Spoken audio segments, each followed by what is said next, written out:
नमस्कार दोस्तों, एक बार फिर आप सभी का स्टडी 91 परिवार में बहुत बहुत स्वागत है। और जितने बच्चे जुड़ चुके हैं सभी को एक बार गुड आफ्टरनून, जय हिंद, वंदे मातरम। तो चलिए आप लोग तैयार हो जाइए और शुरुआत करते हैं आज के सेशन की। और इससे पहले की क्लास आप लोगों को जो है कैलेंडर का पार्ट 1 मिला होगा, और आज जो हम लोग कैलेंडर के पार्ट 2 को लेकर चलेंगे और एक एक करके आगे बढ़ते चलेंगे। तो चलिए आप लोग तैयार हो जाइए और शुरुआत करते हैं आज के सेशन की रोज़ की तरह, और देखते हैं कि हमारे सामने यहाँ पर किस प्रकार के क्वेश्चन देखने को मिलेंगे, और एक एक करके क्वेश्चन को उठाएंगे और हम लोग आगे बढ़ते चलेंगे। तो दोस्तों यहाँ पर आगे बढ़ने से पहले आपको जो है पहले की क्लास, जो इससे पहले की क्लास थी पार्ट 1, वो बहुत ज़्यादा आपके एग्ज़ाम के और आज की क्लास के लिए पहले वाली क्लास बहुत ज़्यादा इंपॉर्टेंट रहेगी। क्योंकि जो कैलेंडर का जो कल का क्वेश्चंस था वो बेसिक क्वेश्चंस था, जनरल नॉलेज से रिलेटेड क्वेश्चन था। क्योंकि कैलेंडर का मतलब अगर उसको नहीं समझेंगे तो आगे पढ़ने में आपको प्रॉब्लम होगी। और आज उसी के आगे हम लोग कंटिन्यू करेंगे। तो मैं पहले बता दूं कि जो बच्चे से पहले वाली क्लास पार्ट 1 नहीं देखे होंगे उसको ज़रूर देखेंगे आप लोग, तो आपको ज़्यादा फायदा मिलेगा। ठीक है, तो चलिए आइए शुरुआत करते हैं।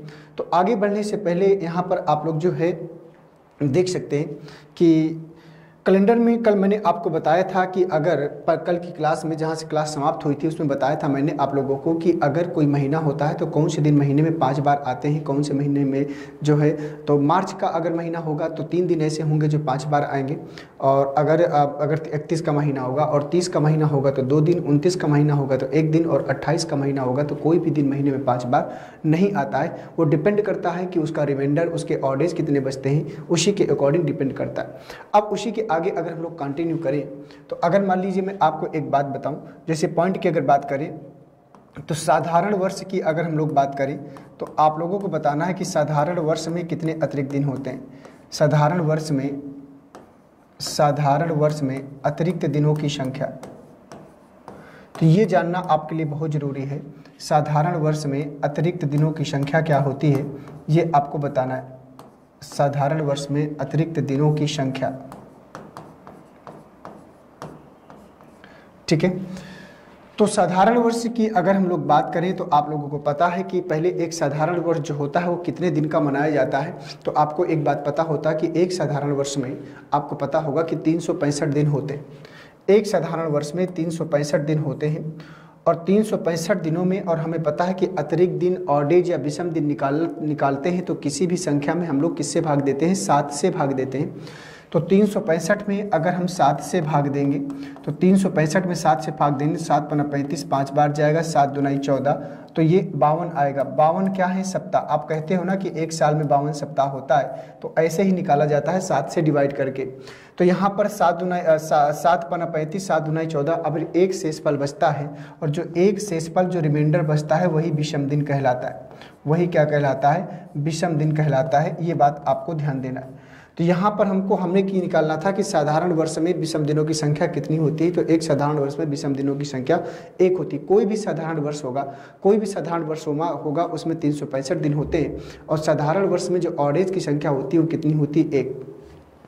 जैसे दोस्तों अब यही से रिलेटेड है कि एक क्वेश्चन पूछता है कि एक साधारण वर्ष होता है 52 सप्ताह प्लस 1 विषम दिन का। एक साधारण वर्ष में होते हैं 52 सप्ताह प्लस 1 विषम दिन, मतलब टोटल 365 दिन बनते हैं। क्योंकि 52 सप्ताह जो आपके बनेंगे तो यहाँ पर आपको पता चल गया होगा कि 52 सप्ताह में 364 दिन होते हैं, और 65वां दिन आपका अतिरिक्त दिन के रूप में या विषम दिन के रूप में बचता है।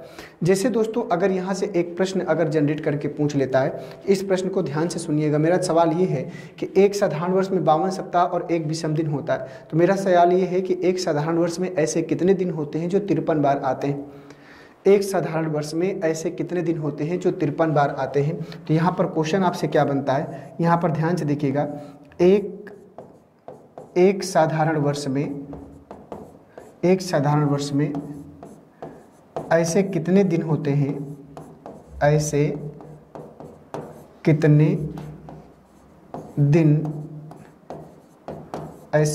दिन होते हैं जो 53 बार 53 टाइम आते हैं। ये क्वेश्चन है आपसे, 53 टाइम आते हैं। अब आपको बताना है कमेंट में कि इसका सही जवाब क्या होगा।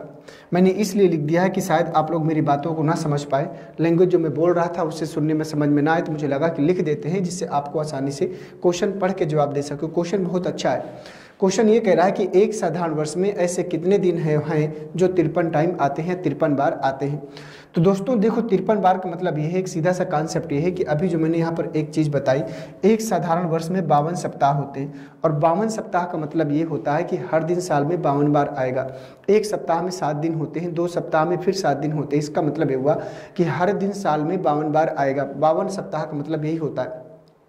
अब जब हर दिन साल में 52 बार आया तो एक दिन एक्स्ट्रा बच गया, और जो एक दिन एक्स्ट्रा बच जाता है वही 53 बार आता है। जैसे फॉर एग्जांपल आपको मैंने बताया था कि किसी भी कि सप्ताह का पहला दिन क्या होता है। जैसे मैं आपसे कहूँगा कि सप्ताह का पहला दिन क्या होता है, रविवार होता है कि सोमवार होता है। तो दोस्तों आपको पता होना चाहिए कि सप्ताह का जो आपका पहला दिन होता है वो क्या होता है, वो सोमवार होता है, मंडे होता है। सप्ताह का पहला दिन होता है मंडे, और सप्ताह का जो अंतिम दिन होता है वो क्या होता है, संडे होता है। इसलिए आपको जो है 6 दिन काम करने के बाद 7वें दिन जो है आपको आराम करने के लिए दिया गया है।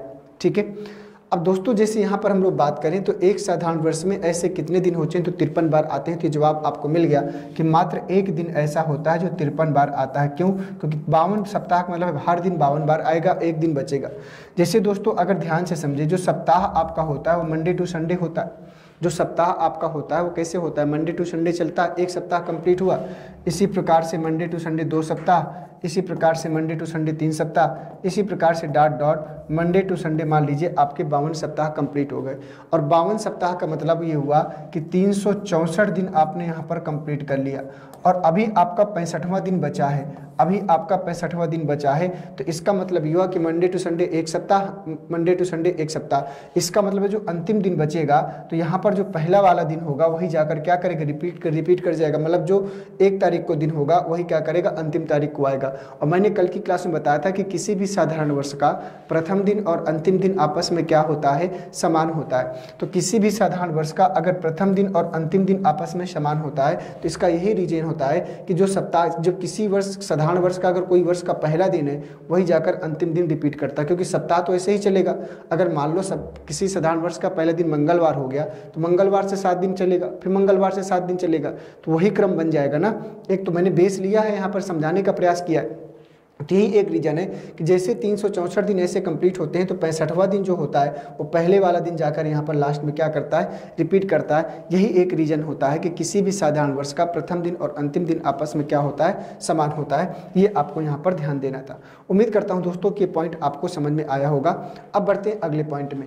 अब साधारण वर्ष की बात करने के बाद अब आपको ये पता करना है कि लीप वर्ष में अतिरिक्त दिनों की संख्या कितनी होती है। आपको ये बताना है कि लीप वर्ष में अतिरिक्त दिनों की संख्या, लीप वर्ष में अतिरिक्त दिनों की संख्या। अब लीप वर्ष की अगर हम लोग बात करें तो एक लीप वर्ष में टोटल होते हैं 366 दिन। एक लीप वर्ष में टोटल कितने दिन होते हैं, 366 दिन होते हैं। ये बात आप सबको पता है। तो जब एक लीप वर्ष में 366 दिन होते हैं तो 366 में अगर आपको अतिरिक्त दिन निकालना है तो ऑडेज निकालने के लिए किसी भी संख्या में हम क्या करते हैं, 7 से भाग देते हैं। तो 366 में 7 से भाग देंगे तो यहाँ पर 52 सप्ताह निकल कर आएगा दोस्तों। 52 सप्ताह और कितने विषम दिन आएंगे, 2 विषम दिन आएंगे। कितने दिन आएंगे, 2 विषम दिन आएंगे। ये आपको याद रखना है कि एक साधारण वर्ष में 1 विषम दिन होता है और एक लीप वर्ष में 2 विषम दिन होते हैं। ये बात आपको यहाँ पर याद रखनी होती है।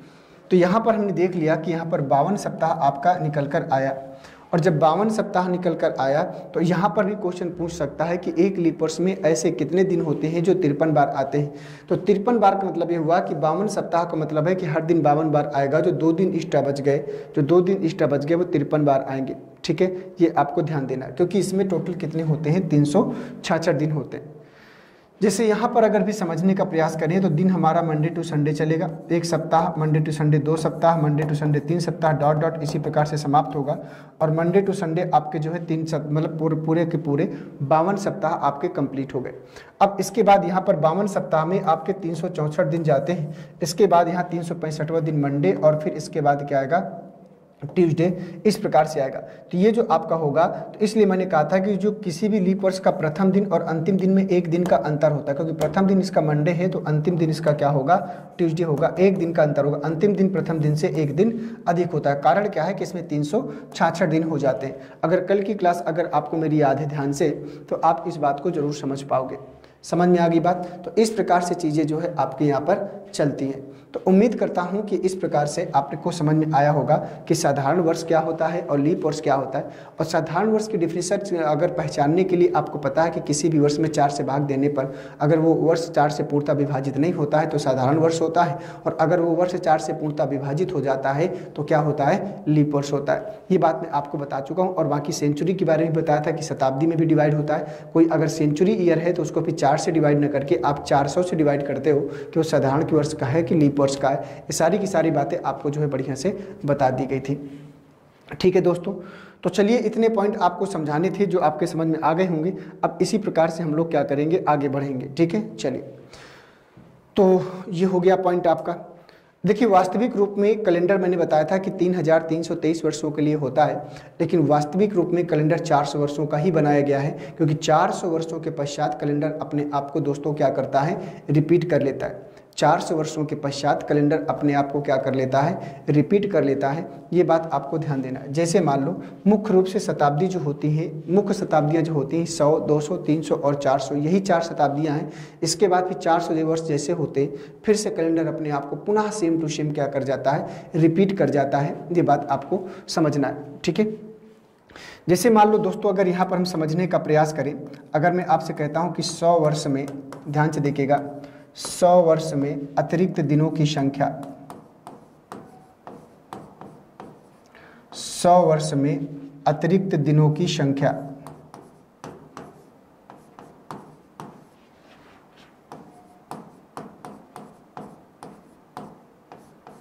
ये हो गया। तो 100 वर्ष में अगर आपको अतिरिक्त दिनों की संख्या बताना है तो उसी के आधार पर चीज़ों को आपको लेकर चलना होगा।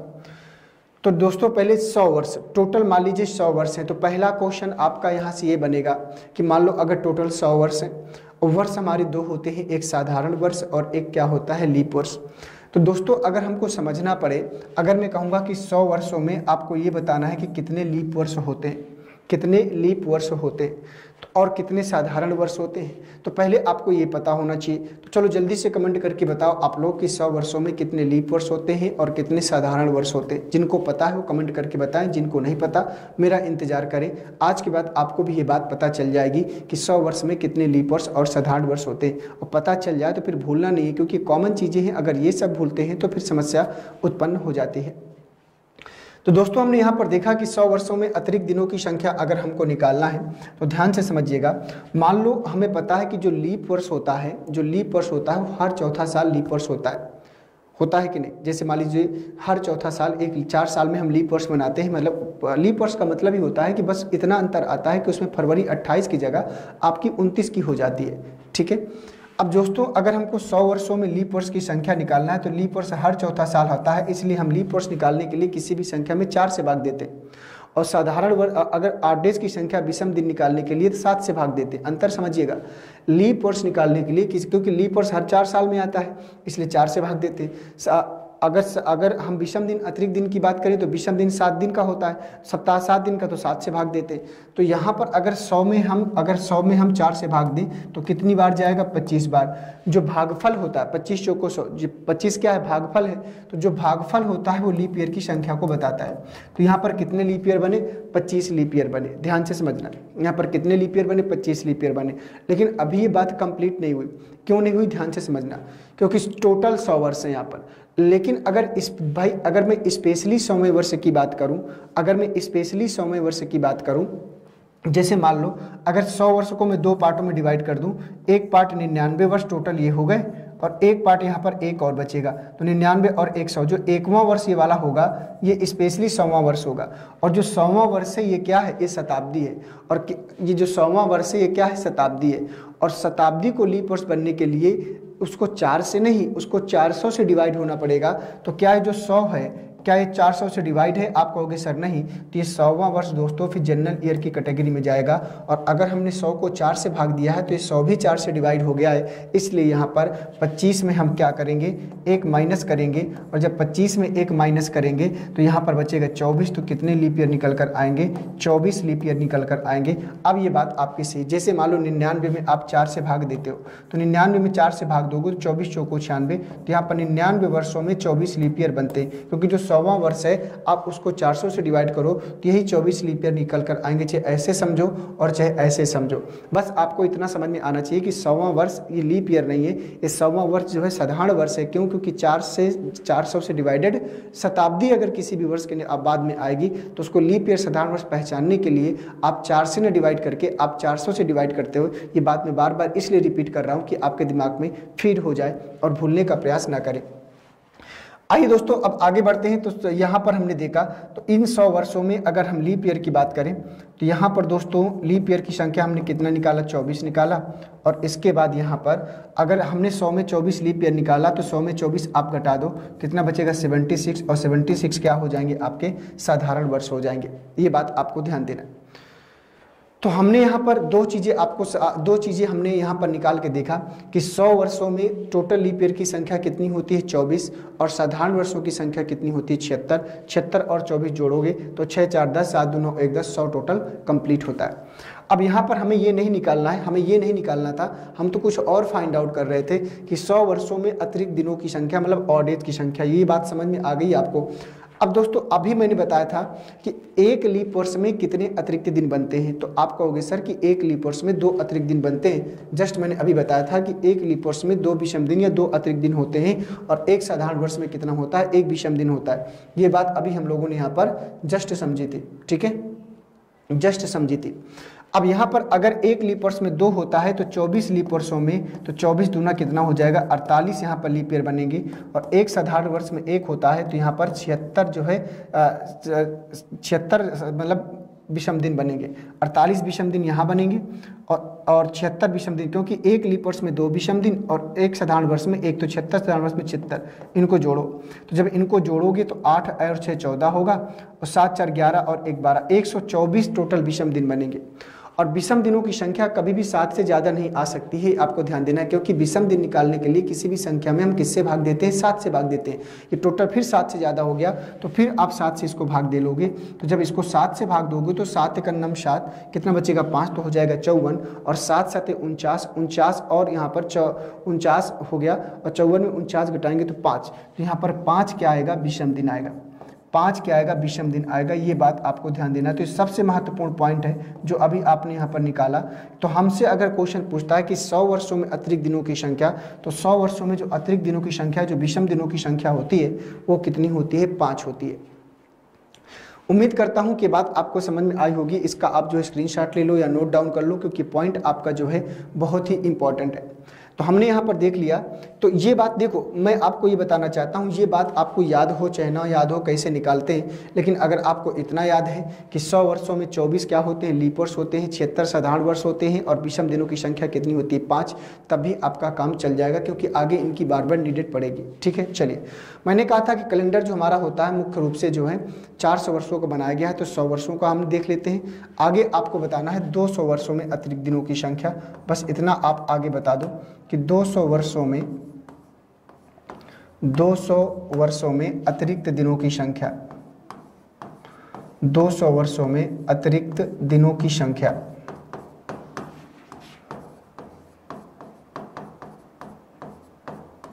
ये हो गया। अभी आपको पूरा, अब 200 में पूरा डिटेल से नहीं जाना, आपने 100 में निकाल लिया, उतने से काम कर लो। अगर 200 को हम 2 पार्टों में डिवाइड करें तो क्या हम इसको 100 और 100 लिख सकते हैं? आप कहोगे सर बिल्कुल। तो 100 वर्षों में विषम दिन कितना निकाला? 5। 100 में 5, तो टोटल 5 और 5 कितना हो गया? 10। 10 में 7 से भाग देंगे तो यहाँ पर कितना बचेगा? शेषफल, क्योंकि ऑडेज वही होता है जो रिमाइंडर बचता है, तो 3 यहाँ पर विषम दिन आएंगे। ये बात आपको याद रखना है। 3 विषम दिन आपको यहाँ पर देखने को मिलेंगे। तो 100 वर्षों में कितना होता है? 5। और 200 वर्षों में कितने विषम दिन हो गए? 3, ठीक है। ये इसको भी नोट डाउन करते चलिए आप लोग। ये अभी आपको जो है आगे चल के इनकी आपको आवश्यकता पड़ेगी, ठीक है। चलिए अब आगे बढ़ें। अब मैं इसको रफ कर देता हूँ, ठीक है। अब मैं इसको रफ कर देता हूँ, आप बाकी आप लोग स्क्रीनशॉट ले सकते हो जो भी आपको करना है। अब यहाँ पर मैं आपको बताऊँगा कि अब आगे हमें क्या करना है। तो 200 वर्षों में आपने देख लिया, अब आपको निकालना होगा यहाँ पर 300 वर्षों में अतिरिक्त दिनों की संख्या। मैं यहाँ पर चेंज कर देता हूँ 300 वर्षों में अतिरिक्त दिनों की संख्या। तो बताइए 300 में कितना आएगा। 300 को 3 पार्टों में ब्रेक कर लो, 100 100 100 में इसको ब्रेक करेंगे। 100 में कितना होता है, 5 होता है। इस 100 में 5 होता है, इस 100 में 5 होता है, सबको जोड़ेंगे आएगा 15। 15 में 7 से भाग देंगे, 7 दूनी 14। तो यहाँ पर कितने विषम दिन निकल कर आएंगे, 1 विषम दिन निकल कर आएंगे। तो ये आपका हो गया 300 वर्षों में विषम दिनों की संख्या। ये भी आपको याद होना चाहिए कि 100 में 5 होता है, 200 में कितना होता है, 3 होता है, और 300 में 1 होता है, ठीक है। तो यहाँ पर हमने निकाल लिया कि 300 वर्षों में विषम दिनों की संख्या 1 होती है। अब हमारा कैलेंडर मुख्य रूप से 400 वर्षों का होता है, तो 400 में फाइंड आउट कर लेते हैं, इसको हटा देते हैं। ये आप जो है अपना नोट डाउन करते चलिएगा, आसानी है, कोई दिक्कत वाली बात नहीं है। इसलिए एक एक स्टेप में जब चीज़ें चलती हैं तो आसानी से चीज़ों को समझा जा सकता है। अब यहाँ पर अगला पॉइंट है आपका 400 वर्षों में अतिरिक्त दिनों की संख्या। देखते हैं कितने बच्चे 400 का निकाल पाते हैं। इसके लिए मैं आपको समय देता हूँ कि 400 वर्षों में कितने अतिरिक्त दिन निकलेंगे। हमने 100 का निकाल लिया, 200 का निकाल लिया, 300 का निकाल लिया। अब 400 का आप लोग निकाल के बताओ कि क्या आएगा इसका सही जवाब। कोशिश करें आप लोग, 400 में कोशिश करें आप लोग।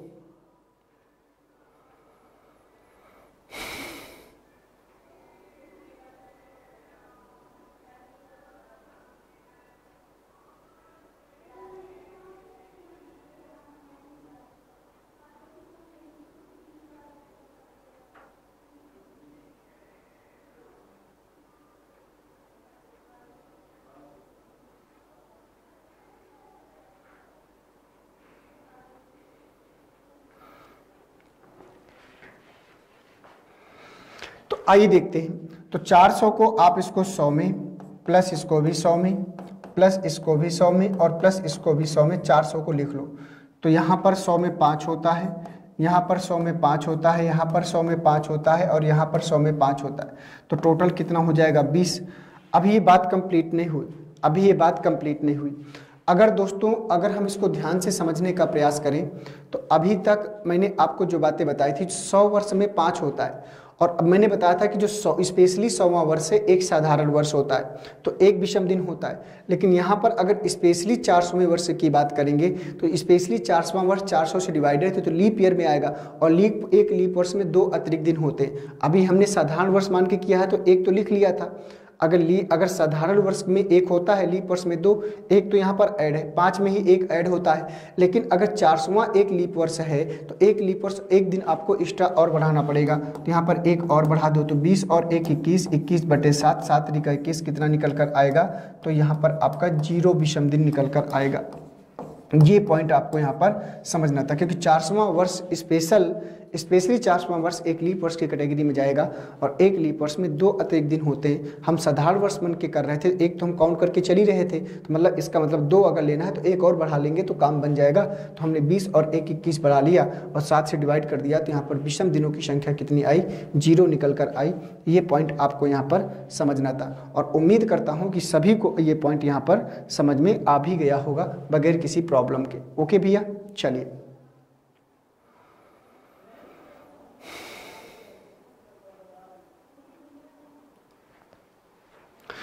आइए बढ़ते हैं अब आगे। तो आगे अभी देखिए मैंने बताया था, फिर से एक बार रिवीजन करते हैं कि 100 वर्षों में ऑड एज की संख्या कितनी होती है, 5। 200 वर्षों में कितनी होती है, यहाँ पर 200 वर्षों में कितनी होती है, 3 5 5 10, 10/7 से भाग देंगे 3। इसके बाद 300 वर्षों में 15, 15 में 7 से भाग देंगे 1। और 400 वर्षों में कितना होता है, 400 वर्षों में 0 होता है। ये आपकी जो है ऑड एज की संख्या आपको याद रखनी है कि 100 में 5 होते हैं, 200 में 3, 300 में 1 और 400 में 0। अब सवाल आपसे ये है, सवाल आपका ये है कि मैंने कहा था कि यही मुख्य रूप से 4 शताब्दियाँ हैं जो कैलेंडर का निर्माण किया गया है, और बाकी फिर से क्या करती हैं, अपने आप को रिपीट करती हैं। जैसे मान लो आपको 100 को निकालना आ गया, आपको 200 का निकालना आ गया, 300 का निकालना आ गया, 400 का निकालना आ गया। अगर आपको इसी प्रकार से अगर 500 का मैं कह दूं कि 500 में अतिरिक्त दिनों की संख्या बताओ, फिर मैं कह दूं कि 600 में अतिरिक्त दिनों की संख्या बताओ, 700 में अतिरिक्त दिनों की संख्या बताओ, 800 में अतिरिक्त दिनों की संख्या बताओ। तो अब अगर आपको 500 में निकालना है तो अब देखो, जब कोई भी शताब्दी 400 की कंप्लीट होती है तो उसी को बेस माना जाता है, शताब्दी लीप वर्ष को बेस माना जाता है। तो 500 के नज़दीक कौन सी शताब्दी लीप वर्ष है? 400। तो क्या हम 500 को 400 और प्लस 100 नहीं लिख सकते हैं? आप कहोगे सर बिल्कुल लिख सकते हैं। तो 400 में जो लीप ईयर की संख्या होगी, वो 400 में जो लीप ईयर की संख्या होगी 0, 400 में 0 और 100 में कितनी होती है? 5। तो टोटल यहाँ फाइनली कितना निकल कर आएगा? 5 निकल कर आएगा। तो इसका मतलब ये हुआ कि 500 में अतिरिक्त दिनों की संख्या कितनी हो जाएगी? 5 हो जाएगी। तो इस प्रकार से आपको यहाँ पर समझना था। तो यहाँ पर 500 में कितना हो गया? 5। अब 600 की बात करें तो 600 को अगर हम ब्रेक करें तो 400 और 200 में ब्रेक करेंगे। तो 600 को 400 और 200 में ब्रेक करेंगे। 400 0 होता है और 200 में 3 होता है। तो 600 में कितना हो जाएगा? 3 होगा। इसी प्रकार से 700 को हम करेंगे। तो 700 की अगर बात करें तो 700 को हम 400 और 300 में ब्रेक करेंगे। तो 400 और 300 में ब्रेक करेंगे। 400 में 0 होता है और 300 में 1 होता है। तो 700 में भी समदिनों की संख्या 1 होगी। और 800 की तो कुछ पूछना ही नहीं है, क्योंकि 800 को और हम लिखेंगे 400 और 400, 400 में 0, 400 में 0, तो 800 में भी कितना हो गया? 0। तो मैं आपको यही समझाने का यहाँ पर प्रयास कर रहा हूँ कि अगर अब आगे कुछ भी पूछेगा तो आप यहाँ पर पहले उसको उसके नज़दीक ले जाओ शताब्दी। अगर 400 में अगर 0 है तो 800 में भी 0 होगा। इसके बाद 8 4 1200 में भी 0 होगा, 1600 में भी 0 होगा, 2000 में भी 0 होगा। जितना भी शताब्दी लीप वर्ष आएगा, हर शताब्दी लीप वर्ष के विषम दिनों की संख्या 0 आपको देखने को मिलती है। हर शताब्दी लीप वर्ष में आपको विषम दिनों की संख्या 0 देखने को मिलती है। ठीक है, चलिए इतनी सी बात हम लोगों ने यहाँ पर बढ़िया से कर लिया।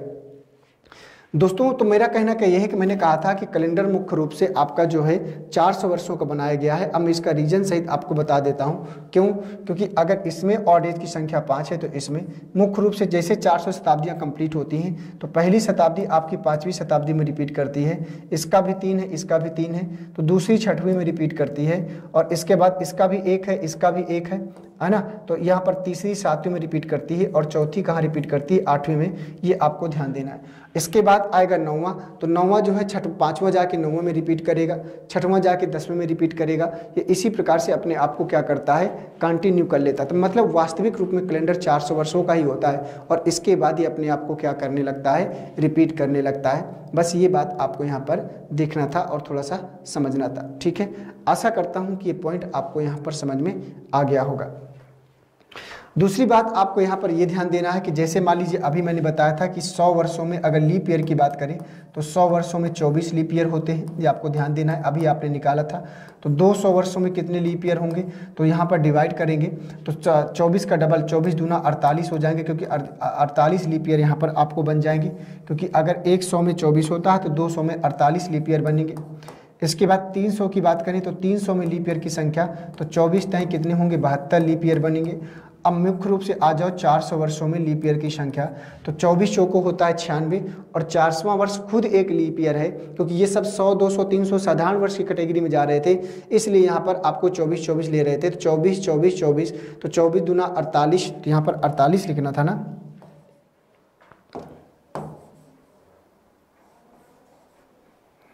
तो यहाँ पर क्या आएगा? यहाँ पर आएगा 24, यहाँ पर 48 और यहाँ पर क्या आएगा? 72 लीप ईयर। और यहाँ पर 24 चौको 96 और एक कितना हो जाएगा? 97 लीप ईयर आपके बनेंगे। ये आपको ध्यान देना है। ठीक है, ये आपको ध्यान देना है। तो ये भी आपको बात याद रखनी है कि एक साधारण वर्ष में 24 लीप ईयर, 200 में 48, 300 में 72 और 400 में 97 लीप ईयर बनते हैं। तो 24 चौको 96, 400वां वर्ष खुद एक लीप ईयर है, तो 96 और एक कितना होता है? 97 लीप ईयर यहाँ पर बनते हैं। ये ओनली क्वेश्चन है जो आपसे अक्सर कभी कभी पूछ लेता है, और अगर आपको ये सब चीज़ें नहीं पता है तो फिर आप प्रश्न को सॉल्व नहीं कर पाओगे। ये बात आपको ध्यान देना है। तो ये इतनी चीज़ें हो गई भैया। ठीक है, ये आपको जो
तो देखिए मैं ये कह रहा था कि अगर आपको 1800 वर्षों में, जैसे आपने 100 में, 200, 300, 400, 500, 600, 700, 800 में ऑडेज की संख्या को फाइंड आउट कर लिया। वॉइस का इशू थोड़ा सा रहा होगा, लेकिन अब सही हो गया होगा मुझे उम्मीद है, क्योंकि थोड़ा सा बैटरी ख़त्म हो गई थी तो मैंने देख लिया है तो उसको चेंज किया। अब वॉइस आपकी आने लगी होगी। अब देखिए यहाँ पर आपको ये समझना है कि जैसे मान लीजिए 1800 वर्षों में अगर आपसे पूछ रहा है, तो अगर दोस्तों 1800 वर्षों में पूछ रहा है तो आप ये देखो कि 1800 वर्षों में ऑडेज की संख्या, तो मैंने क्या कहा था कि आप ये देखो कि 1800 के नज़दीक कौन सी शताब्दी लीप वर्ष है, शताब्दी लीप वर्ष। तो 1800 के नज़दीक 1600 पड़ेगा। चलो पीछे देखते हैं, आगे जाकर नहीं देखना आपको, ये भी आपको ध्यान देना है। तो 1800 के नज़दीक 1600 एक शताब्दी लीप वर्ष है। क्या इसको हम 1600 और 200 लिख सकते हैं? आप कहोगे सर बिल्कुल। अगर 400 में 0 है तो 1600 में भी 0 होगा, और 200 में लीप ईयर की ऑडेज की संख्या होती है 3, तो यहाँ पर 3 आएगा। तो हम कह सकते हैं कि 1800 वर्षों में यहाँ पर आपके 3 विषम दिन बनेंगे। इस प्रकार से कोई भी संख्या हो, कोई भी शताब्दी में जो हो, आप आसानी से ब्रेक डाउन कर सकते हो। जैसे 1900 में कहें तो 1900 को 1600, 300 में तोड़ेंगे, 1600 में 0 होगा और 300 में कितना होता है 1, तो 1900 में विषम दिनों की संख्या 1 बनेगी। इस प्रकार से आप इसको आसानी से कर सकते हैं, समझ सकते हैं। ठीक है, तो उम्मीद करता हूं कि ये पॉइंट आप लोगों के पास पहुंच चुके होंगे और इन्हीं के आधार पर चीज़ों को आपको जो है आगे लेकर बढ़ना था। तो चलिए बढ़ते हैं नेक्स्ट पॉइंट में और देखते हैं कि अगला पॉइंट हमसे यहाँ पर किस प्रकार का पूछता है। अब कुछ ओरल क्वेश्चन है जो आपको यहाँ पर करने हैं और समझने हैं। अब मैं उन्हीं की तरफ आपको लेकर चलता हूँ और एक एक करके हम लोग क्या करेंगे, आगे बढ़ेंगे। ठीक है, चलिए भैया आगे बढ़ते हैं। अब यहाँ पर थोड़ा सा जो जनरल क्वेश्चन है जो आपके एग्जाम में अक्सर पूछ लेता है, तो थोड़ा सा उनके क्वेश्चंस के जवाब आप लोग देते हैं। चलो इंटरेस्टिंग क्वेश्चन होते हैं। अब देखते हैं कितने बच्चे इन सबको पकड़ पाते हैं और उनका जवाब दे पाते हैं। जैसे मेरा क्वेश्चन ये है कि 400 वर्षों में, मेरा क्वेश्चन है 400 वर्षों में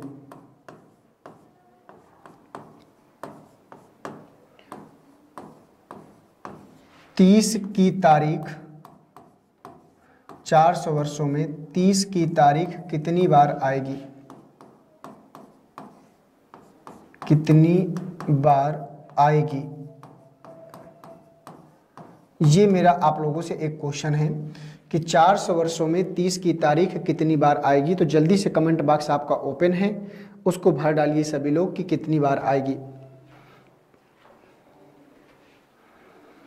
400 वर्षों में 30 की तारीख कितनी बार आएगी, ये आपको बताना है। तो चलिए कोशिश करिए और बताइए कि इसका सही जवाब क्या हो जाएगा।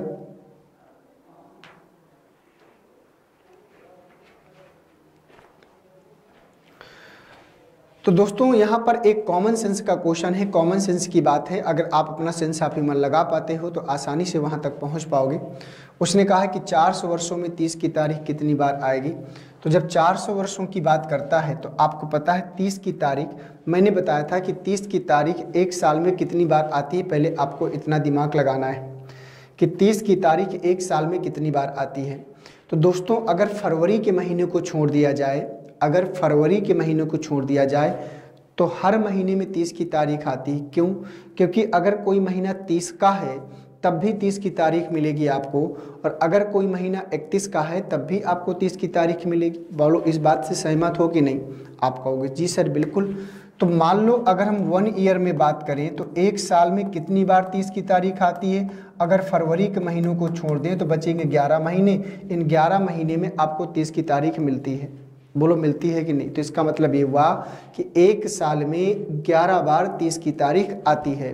तो अगर एक साल में 11 बार, तो हमसे पूछ रहा है 400 ईयर में, 400 वर्षों में पूछ रहा है। हम करेंगे क्या, 400 में मात्र 11 का गुणा कराएंगे तो 11 चौको आएगा 4400 टाइम, और जिन बच्चों ने 4400 बार दिया होगा उन बच्चों का प्रश्न सही होगा और बाकी सबका हो जाएगा गलत। और जिन बच्चों का गलत है वो सभी लोग मुर्गा बन सकते हैं, क्योंकि इतना आसान क्वेश्चन गलत करेंगे तो कम से कम इतना आप पनिशमेंट के रूप में स्वयं को दे सकते हैं। भाई मैं तो देख नहीं रहा, अपनी ईमानदारी अपने हाथ है ना, अपनी ईमानदारी अपने हाथ है। मुझे पता है कि आप लोग ईमानदार नहीं हो, मैं चाहे कितना भी कहूँ तुम लोग मुर्गा नहीं बनोगे।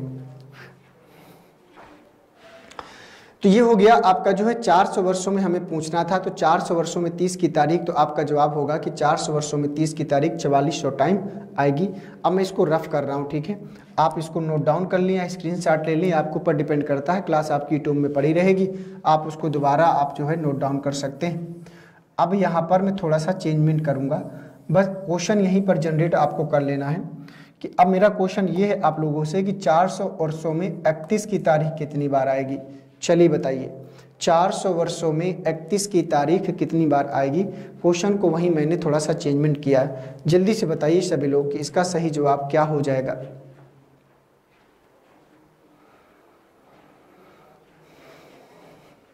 तो दोस्तों पहले आपको ये पता होना चाहिए कि एक साल में 31 की तारीख कितनी बार आती है, पहले आपको ये पता होना चाहिए। तो एक साल में अगर 31 की तारीख की बात करें तो 31 की तारीख आपको तभी मिलेगी, 31 की तारीख तभी मिलेगी जब सिर्फ और सिर्फ 31 का महीना होगा। 30 की महीना होगा तो 31 की तारीख मिलेगी नहीं। फरवरी का महीना होगा उसमें 31 की तारीख मिलेगी नहीं। तो मिलेगी कब, जब 31 का महीना होगा। तो साल में कितने 31 के महीने होते हैं? आप कहोगे सर 7 महीने ऐसे होते हैं जो 31 के होते हैं। आप कहोगे सर 7 महीने ऐसे होते हैं जो 31 के होते हैं, ठीक है ना।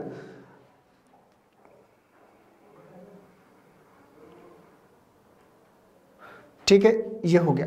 अब इसका मतलब ये हुआ कि अगर एक साल में 7 बार, तो हमसे 400 ईयर में पूछ रहा है, तो हम 400 में क्या करेंगे, 11 का गुणा करा देंगे 7 का। 400 में 7 का गुणा कराएंगे तो 7 चौको आएगा 28, तो 2800 बार यहाँ पर आएगी तो 31 की तारीख, ठीक है। तो 400 वर्षों में 31 की तारीख 2800 बार आएगी।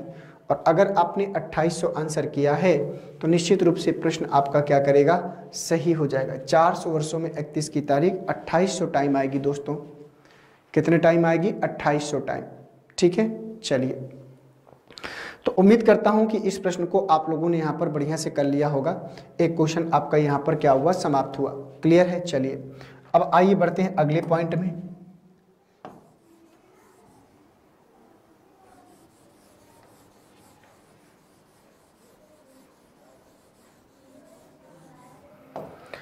अगला पॉइंट आपका ये है कि 400 वर्षों में अगर आपसे मैं कहूं कि 1 की तारीख कितनी बार आएगी, तो चलो इसका जवाब बता दो आप लोग। 400 वर्षों में 1 की तारीख कितनी आएगी, बार आएगी। तो दोस्तों अगर हम बात करें तो 1 से लेकर 28 तारीख तक, 1 से लेकर 28 तारीख तक ये सारी की सारी तारीखें एक साल में 12 बार आएंगी। 1 की तारीख तो हर महीने में आएगी, चाहे कोई भी महीना हो। ये आपको 12 टाइम देखने को मिलेगी, 12 बार। तो 400 ईयर में ये पूछ रहा है, तो आप कुछ नहीं करेंगे, 400 में आप 12 का गुणा करा देंगे तो 12 चौको 4800 आंसर इसका निकल कर आ जाएगा। बस इतना सा काम करना है, 4800 बार। 400 वर्षों में 1 की तारीख कितनी बार आएगी, तो आपका जवाब होगा कि 4800 बार आ जाएगी, ठीक है। ये हो गया इसका सही जवाब। कितनी बार दोस्तों? 4800 बार आ जाएगी, ठीक है। चलिए बहुत बढ़िया, अब बढ़ते हैं आगे। और सबसे महत्वपूर्ण क्वेश्चन में अब आपको देने वाला हूं, जो कई बार प्रश्नों में आपके एग्जामों में रिपीट हो चुका है, वो आपको बताना है। तो चलो देखते हैं कि कितने बच्चे इस क्वेश्चन का सही आंसर दे पाएंगे। तो क्वेश्चन अब आपका ये आएगा यहाँ पर कि 400 वर्षों में 29 की तारीख कितनी बार आएगी, ये आपको बताना है। 400 वर्षों में 29 की तारीख कितनी बार आएगी। मैं आपको 29 की तारीख पूछ रहा हूं, ये आपको ध्यान देना। क्वेश्चन को ध्यान से पढ़िएगा, मैं आपसे 29 की तारीख पूछ रहा हूं, ठीक है।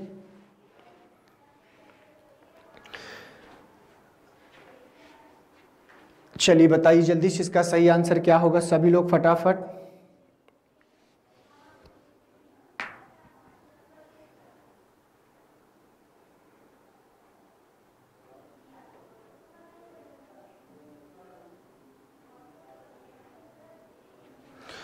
तो दोस्तों अगर 29 की तारीख की बात करें तो एक कॉमन सेंस की बात ये निकल कर आती है कि 29 की तारीख जो आपकी होती है वो हर महीने में आएगी। अगर 30 का महीना होगा तब 29 की तारीख आएगी, 31 का महीना होगा तब भी 29 की तारीख आएगी। बोलो ये बात मानते हो कि नहीं? 30 के महीने में भी और 29 के महीने में भी आपको 30 की तारीख आएगी।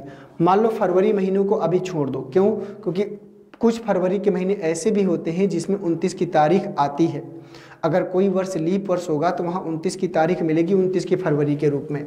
तो पहले आप फरवरी के माह को छोड़ ही दो, आप पहले ये देखो कि एक साल में 29 की तारीख कितनी बार आएगी। तो अभी आप फरवरी के माह को छोड़ दो तो 11 बार आएगी हर महीने में। 30 का महीना होगा तब 29 की तारीख, और 31 का महीना होगा तब भी 29 की तारीख। तो हमसे 400 ईयर में पूछ रहा है तो 400 ईयर में अगर बात करें तो आप 400 में आप 11 का गुणा करा दो, तो 11 चौको कितना हो जाएगा 4400। तो 4400 यहाँ पर आपको आंसर के रूप में देखने को मिलेगा। बोलो ठीक है। अब इसके बाद दोस्तों ये हमने ओरली तौर पर निकाला। अब 400 वर्षों में आपको 29 की तारीख, अगर जितने 400 वर्षों में लीप ईयर पड़ेंगे उतनी बार 29 की तारीख, अगर 29 की फरवरी आएगी तो 29 की तारीख भी आएगी। 29 की फरवरी का मतलब ही होता है लीप वर्ष, ये आपको ध्यान देना है। 29 की फरवरी का मतलब ही होता है लीप वर्ष। तो 400 वर्षों में कितने लीप वर्ष होते हैं? अभी मैंने बताया था कि 400 वर्षों में 97 लीप ईयर आपके टोटल बनते हैं। तो अगर 97 लीप ईयर हैं तो 97 बार 29 की फरवरी आएगी, 29 की फरवरी आएगी तो 29 की तारीख भी हो जाएगी। तो इसका मतलब ये हुआ कि यहाँ पर 97 आपको क्या करना है और जोड़ देना है। तो 4497 टाइम आपकी जो है यहाँ पर 29 की तारीख आती है। ये क्वेश्चन सबसे ज़्यादा एग्जाम में रिपीट हुआ है, ये आपको ध्यान देना है। तो 400 वर्षों में 29 की तारीख कितनी बार आएगी? 4497 बार आपको देखने को मिलेगी। ठीक है, चलिए बहुत बढ़िया। तो इस प्रकार से आपके जो है यहाँ पर क्वेश्चन देखने को मिलते हैं।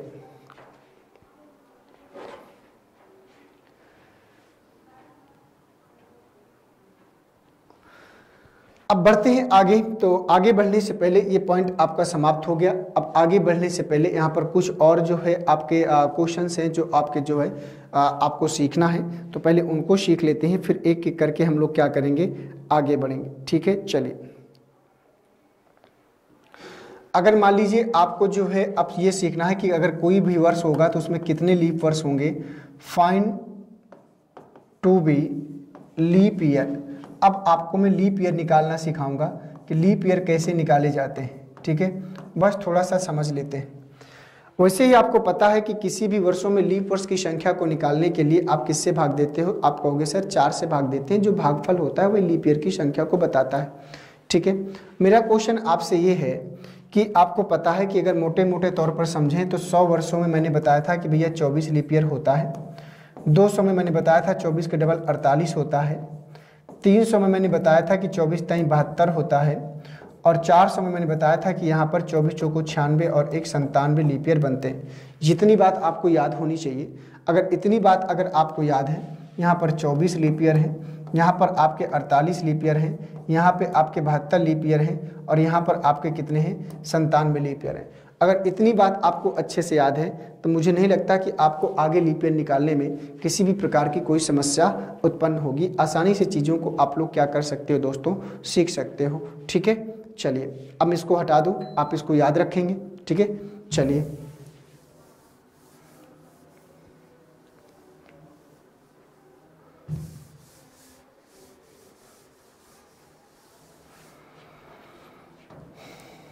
तो चलिए देखते हैं कि अब हमको क्या करना है। अगर दोस्तों मैं आपसे क्वेश्चन पूछता हूं कि 578 वर्षों में लीप ईयर की संख्या कितनी होगी, ये आपको बताना है। 578 वर्षों में कितने लीप वर्ष होंगे आपको बताना है। तो आप सीधा सा पहले इसको ब्रेक करो। हम इसको शताब्दियों में लेकर जाएंगे, अपने आप को आसान बनाएंगे। कैसे? आप 500 को ये देखो कि 500 के नज़दीक कौन सी शताब्दी लीप वर्ष है। शताब्दी वर्ष नहीं, शताब्दी लीप वर्ष। और शताब्दी लीप वर्ष वो होते हैं जो 400 से डिवाइड होते हैं। तो 500 के नज़दीक 400 एक शताब्दी लीप वर्ष है। 500 और प्लस 100 हो गए 400 और 100 500 हो गए। अभी कितने बचे? 78 वर्ष आपके और बचे। शताब्दियों में तो हमें आसानी से पता है ना, शताब्दियों में हमने अभी निकाला था अच्छे से। तो 400 वर्षों में कितने लीप ईयर होते हैं? आप कहोगे सर 97 होते हैं। और 100 में तो आप कहोगे सर 24 होते हैं। 78 में बचा, तो 78 में 4 से डिवाइड कर लो और जो भागफल हो वही आपकी लीप ईयर की संख्या डिवाइड करता है ना। तो चलो डिवाइड करते हैं। तो 4 दूनी 8 ज़्यादा होगा, 4 एक अन्नम 4 और इसके बाद यहाँ पर बचेगा कितना? 3 बचेगा, 38 हो गया। 4 नवैया 36, 4 नवैया 36। तो 19 लीप ईयर यहाँ बनेंगे। तो 97, 24 और 19, अब इनको जोड़ लो भैया। 9 4 13 और 13 और 7 कितना हो जाएगा? 20, 2 तो 2 और 1 3, 9 3 12 और 2 14। तो 140 लीप ईयर बनेंगे टोटल। ये आपको करना था।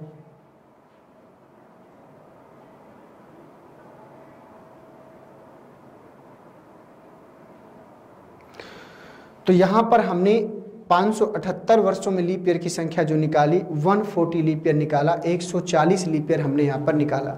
ठीक है, तो आपको बस यही प्रोसेस करना है कि जो भी यहाँ पर संख्या आए पहले इसको शताब्दी में, फिर इसके बाद शताब्दी लीप में, फिर शताब्दी, जो भी आपका बच रहा है उसको ब्रेक करना सीखें। अगर ब्रेक कर लेंगे आसानी से तो आंसर आपको मिल जाएगा। ठीक है, अब जैसे मान लो यहीं पर एक क्वेश्चन, ये आपके सामने एग्जाम्पल के रूप में रहेगा। मैं एक नया क्वेश्चन आपको जनरेट करता हूँ।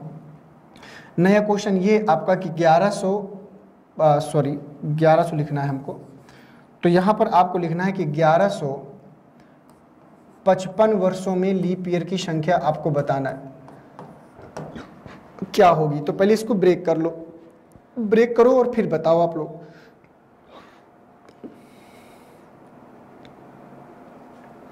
1155 वर्षों में लीप ईयर की संख्या। अब देखना यह है कि कितने बच्चे 1155 वर्षों में लीप ईयर की संख्या को बता पाते हैं। तो चलो भाई कोशिश करो और बताओ।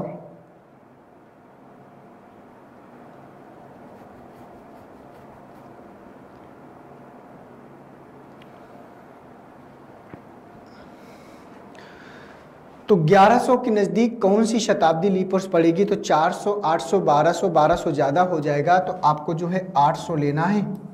800 और प्लस 300, 8 3 1100 और प्लस 55। पहले आप इसको ऐसे ब्रेक करना है, ब्रेक करना तो आना चाहिए। अब हमें पता है कि 400 को क्या, 800 को क्या हम 400 गुणे 2 लिख सकते हैं। आप कहोगे सर बिल्कुल लिख सकते हैं। 800 को हम 400 गुणे 2 लिख सकते हैं और 400 में होता है 97, तो 800 में हो जाएगा कितना, 97 गुणे 2। और इसके बाद 300 में कितना होता है? अभी मैंने बताया था कि 300 में 24 23 72 होते हैं, 300 में 72 होते हैं। अब 55 में निकालना है तो 4 से भाग दे लो, तो 4 एकन्नम 4 और 15, 4 3 12, 13 यहाँ बनेंगे।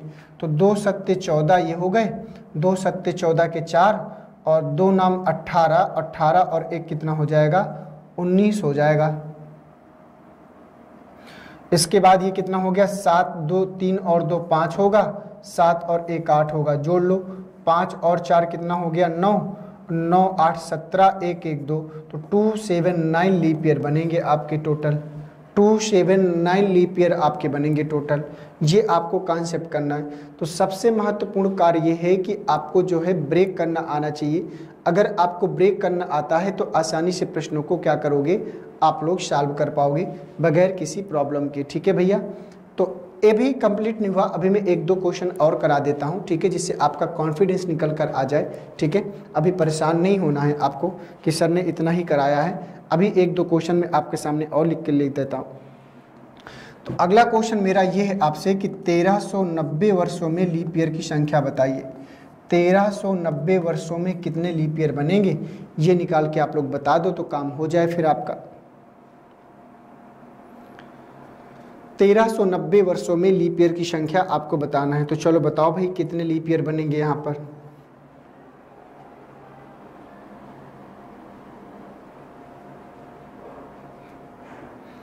कोशिश करें आप लोग।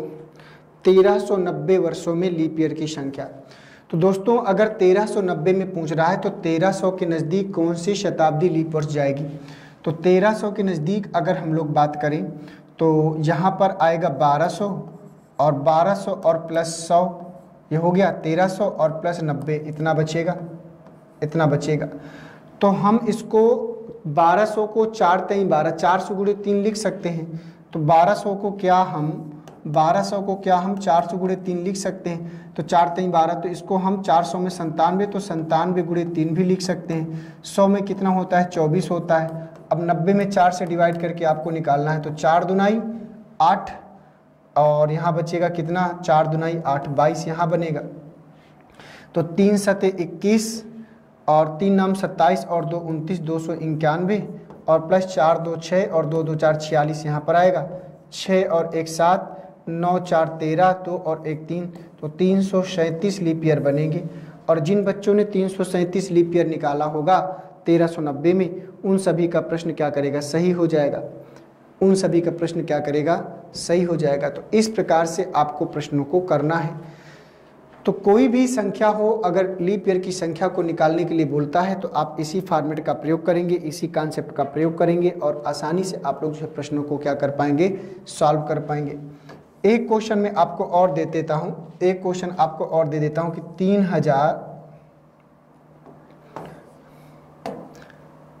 2019 वर्षों में लीप ईयर की संख्या आपको बताना है। 2019 वर्षों में लीप ईयर की संख्या आपको बताना है। ये बिल्कुल छोटा सा क्वेश्चन मैंने जनरेट किया है, इसका आंसर आप लोग जल्दी से बता दो। ज़्यादा समय ना लीजिएगा इस क्वेश्चन में, उतना बड़ा क्वेश्चन नहीं है। तो इसको पहले आप ब्रेक करो, तो ब्रेक करोगे तो जाएगा 2000 और प्लस 19 में जाएगा, सिर्फ इतना ही तो बचेगा। 2000 को लिख सकते हैं कितना, 2000 को हम लिख सकते हैं 400 गुणे 5, 5 चौको 20, 2000 होगा। तो 400 में 97, तो इसको हम लिखेंगे 97 गुणे 5 और प्लस 19 में हो जाएगा 4 चौको 16, 16 लीप ईयर बनेंगे। तो 5 सत्ते 35 और 5 निया 45 और 3 48 और प्लस 4, तो 5 4 9, तो यहाँ पर निकल कर आएगा 489 लीप ईयर निकल कर आएगा। कितना, 489। और अगर आप लोगों ने 489 लीप ईयर निकाला है तो निश्चित रूप से प्रश्न सही होगा। तो उम्मीद करता हूं दोस्तों कि कोई भी संख्या होगी, अब आपको लीप ईयर निकालने में किसी भी प्रकार की कोई समस्या नहीं होगी। 100 वर्षों में कितना लीप ईयर होता है, 200 में कितना होता है, 300 में कितना होता है, 400 में कितना होता है, फिर आगे 500 600 तो निकाल ही लोगे।